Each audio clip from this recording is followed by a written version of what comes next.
आप देख रहे हैं न्यूज नंबर 1 चैनल मालेगांव।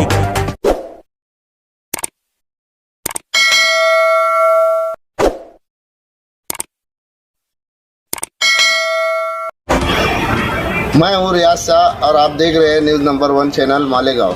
आइए नजर डालते हैं कुछ खास खबरों के। हम खुद भी बयान दे सकते थे, हमने कोई बयान नहीं दिया क्योंकि हम उस लीडर के वर्कर है निहाल साहब के, जिन्होंने हमें जमहूरी तौर पे लड़ना भी सिखाया और कानूनी तौर पे बातचीत करना भी सिखाया। अगर तुम्हें कानूनी तौर पे बातचीत नहीं करनी आती है तो ऐसे वक्त में खामोश रह जाते, लेकिन हम पर 120 भी प्लानिंग अगर नहीं लगती हम इतने दिनों तक जेल में नहीं रहे होते। उसके बाद जब मैं सरेंडर हुआ 14 दिसंबर को और बकिया जो पहले से लोग गिरफ्तार थे 18 दिसंबर को जब उनकी बेल रखने की बात आई तो शेख रशीद साहब फोन करके एक वकील को बोलते हैं कि मुस्तकीम डिग्निटी, रहमान शाह, रिजवान बैटरी वाला, इनकी बेल नहीं होना चाहिए।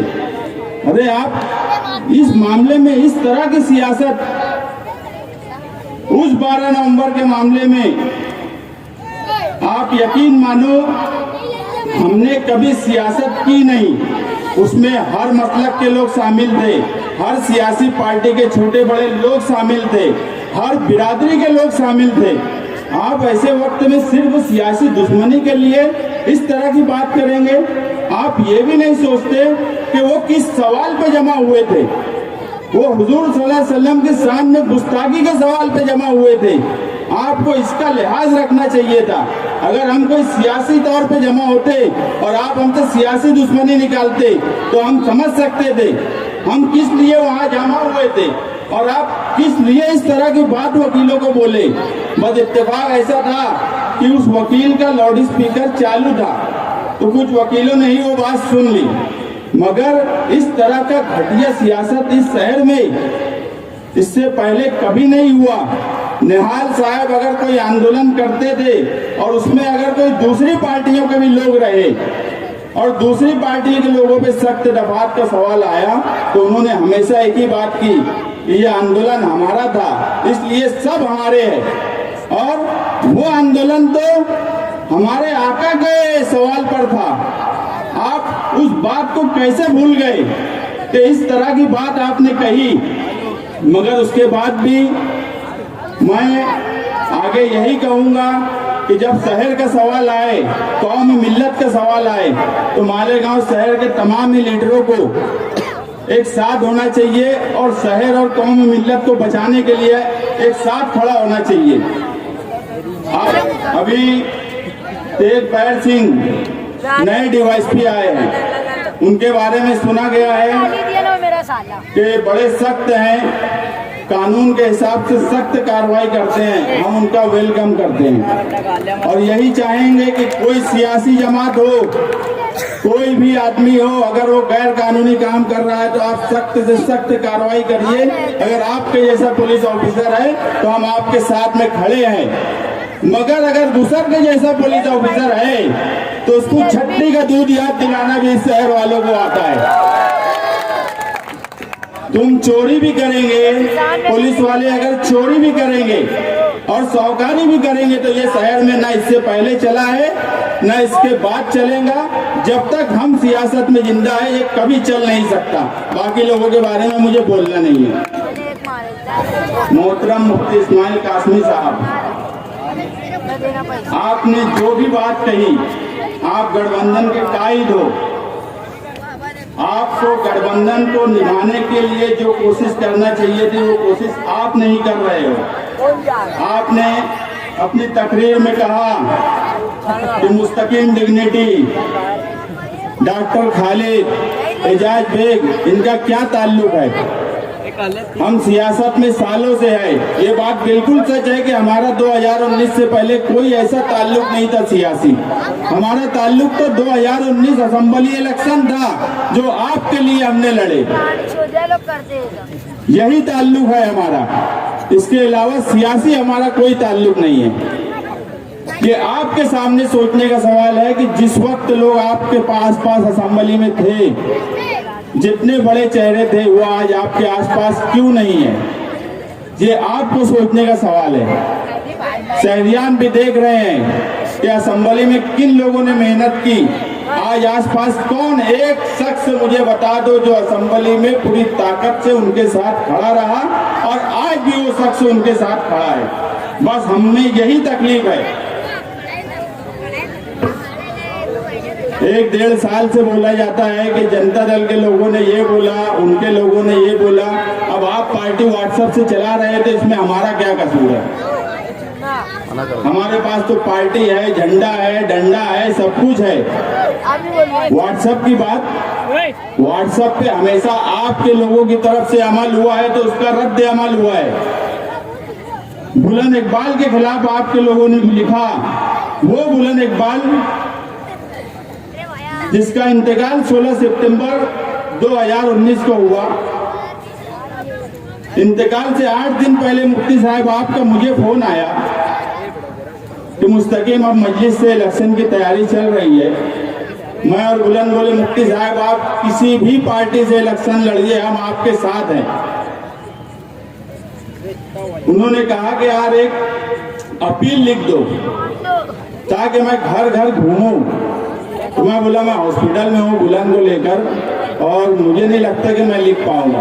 बुलंद बिस्तर पे लेटा हुआ था, वो मेरी बात सुन रहा था। मैं बोल के फोन रख दिया।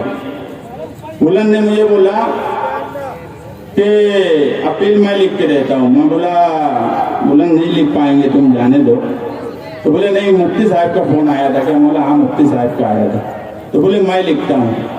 उसी वक्त जो वहाँ उसके संभालने के लिए जो लोग थे, रात में 11 बजे से लेकर 3 बजे तक वो अपील लिखी गई। असेंबली के इलेक्शन के आखिरी दिन तक वो अपील मालेगांव शहर में बटी। उसने किस तरह अपील लिखी ये मैं जानता हूँ। और आपके लोग उसके बारे में बोलते हैं, उसके बाद भी आपके जिम्मेदार रोकते नहीं। तो उस लड़के ने कितनी तकलीफ में लिखी थी। उसने ये मुझे बोला कि मुस्तकीम अपना क्या है अभी क्या नहीं मुझे नहीं लगता समझ में आता। अमेरिका इलाज के लिए जाना पड़ेगा कि कहीं जाना पड़ेगा। मुफ्ती साहब का इलेक्शन लड़े नहीं कैसे अगर तू भी मेरे ही साथ रहा तो। इतनी फिक्र जो इंसान करता था उसके खिलाफ आपके लोगों ने लिखा। हम भी स्क्रीनशॉट निकाल के रखे हैं। और आज आप बोलते हो कि खिलाफ में बोला जा रहा है। हमेशा आपकी तरफ से अमल हुआ है, उसी का रद्द अमल हुआ है। पिछले जलसे में भी अमल आपने किया, हमने नहीं किया। भागने की बात पार्टी बचाने के लिए नहीं थी, उस पर तो रिजवान बैटरी वाला साहब ने अपनी पूरी बात कर दी, इसलिए अब मुझे उस पर नहीं बोलना है। 2007 की बात आप बोलते हो, 2007 में क्या हुआ? 2007 में तीसरा महाज और जनता दल का कोई भी बातचीत का सिलसिला भी नहीं शुरू हुआ था। इनकी बातचीत जो थी वो शिवसेना से हुई थी और बाद में राष्ट्रवादी पार्टी की तरफ से की गई और उस वक्त की कांग्रेस पार्टी से की गई। अब उस वक्त मैं 2007 के मामले में जाना नहीं चाहता और जेल जाने की बात मेरे ताल्लुक से सिविल हॉस्पिटल का वाकया हुआ। उस वक्त भी मैं जाकर मैं है यहाँ रिजवान खान सर बैठे और दूसरे लोग हम जेल गए। हमने एंटीसिपेटरी उस वक्त भी नहीं ली। असेंबली इलेक्शन में वाहिद मैं ऐसा इंसान हूँ जिसके ऊपर 4 केस बने थे। बाकी मुफ्ती साहब के ऊपर भी 4 केस उस वक्त नहीं बने थे। वो जुनून से हम जनता दल के वर्करों ने आपका इलेक्शन लड़ा था। एक जुनून था हमको और उस जुनून का सिला इस तरह दिया जा रहा है। हमारे खिलाफ बार बार बोला जाता है और ये कहा जाता है कि हम ना बोले। ये कब तक ऐसा रहेगा? जेल के ताल्लुक से तो हमारा माजी है। निहाल साहब कभी जेल जाने से नहीं डरे, हम उनके ही वर्कर हैं। जेल जाने से कभी डरते नहीं। जब भी शहर बचाने का सवाल आएगा सबसे पहले जेल मैं जाऊंगा। आज भी लोग बोलते हैं कि मुस्तकीम अभी जेल चला जाएगा, अभी उसको डाल देंगे, कुछ नहीं तो तड़ी पार कर देंगे। ताकि वो कोई काम ना कर सके, उसकी आवाज बंद हो जाए। मगर बस मैं इतना ही कहूंगा कि ना मेरी आवाज जेल जाने से बंद हो सकती है, ना आप लोगों के तड़ी पार करने से बंद हो सकती है। मेरी आवाज बंद करना है तो सब लोग मिल के मुझे मौत के घाट उतार दो, मार दो मुझे, जब भी मेरी आवाज बंद होगी। नहीं तो इस शहर के दबदबे और इस शहर के मुस्तकबिल के लिए ना कल आवाज बंद हुई थी, ना आज आवाज बंद होगी, ना मुस्तकबिल में कभी आवाज।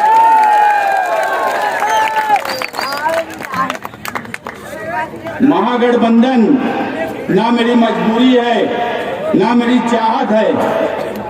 महागठबंधन 2017 में बुलंद इकबाल के वक्त जो हुआ 10 साल के लिए, उस पे हम कल भी कायम थे, उस पे हम आज भी कायम हैं।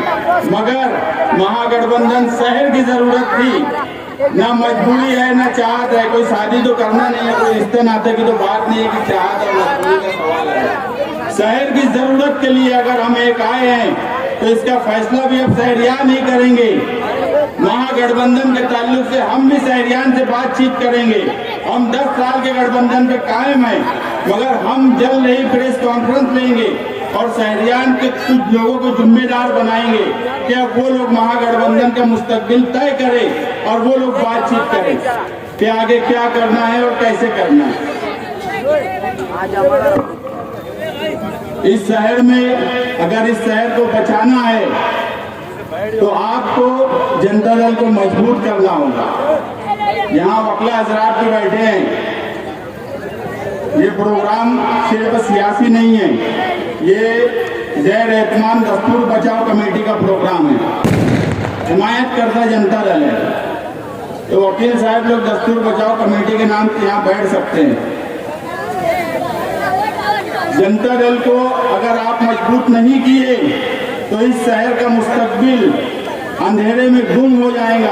यहाँ सिर्फ चोरी, लूट मार और चैंपियन चोर जब तक घर नहीं जाएंगे, और हम भी चैंपियन चोरों को घर भेजने के लिए ही इस शहर में गठबंधन किए थे। उस गठबंधन पे हम आज भी कायम हैं। जो भी हुआ है वो आपके लोगों की तरफ से अमल हुआ है, हमारी तरफ से इससे पहले भी अमल नहीं हुआ है, आगे भी अमल नहीं होगा। मगर इस शहर की जरूरत गठबंधन है।